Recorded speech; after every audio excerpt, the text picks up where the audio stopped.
I'm going to give you 3 tips on how to plan a successful blended family get together during a difficult time. Recently, you all may know that I lost my grandmother. She was 83 years old, and she was the matriarch of our family, the glue, the foundation to everything in our world, so to speak. My grandmother left behind nearly 90 great grandchildren, 35 grandchildren, and 8 children. And so we have a huge family. And so I had the privilege to recently collaborate with my mom and my aunts and uncles and some of my cousins on her funeral arrangements. And I tell you that these 3 tips really helped my family have a successful homegoing celebration for my grandmother. My grandmother, one of her biggest, most important things that she really enjoyed the most was family get-togethers.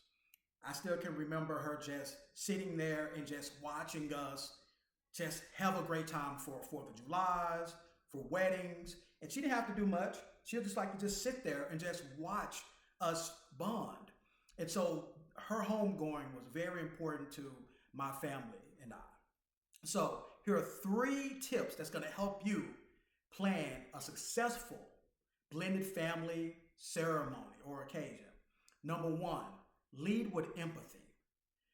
Empathy is trying your best to put your feet in the shoes of someone else. Put yourself in their place, what they may have experienced and what they're feeling.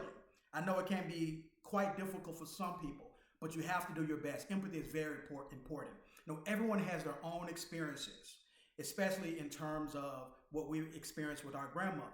Everyone has their own story. Everyone has their own truth.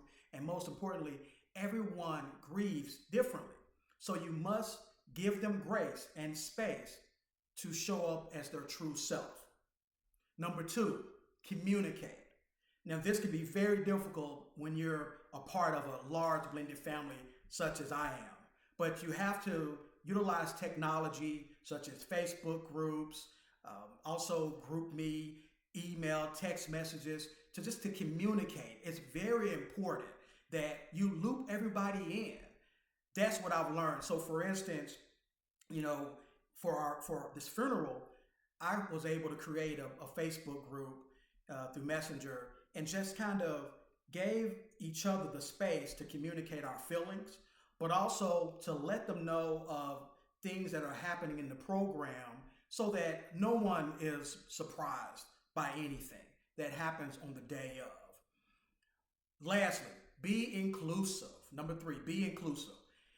So it's very important that everyone has to feel involved. And I think my mom and my aunties and uncles did a great job of being inclusive in terms of making major decisions such as, what is my grandmother even going to wear during her special ceremony?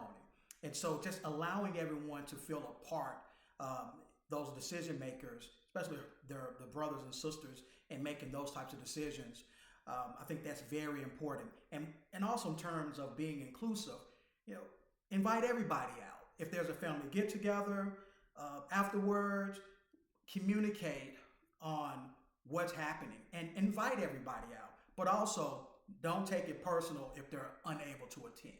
So that goes back to empathy, giving people grace and giving them the space.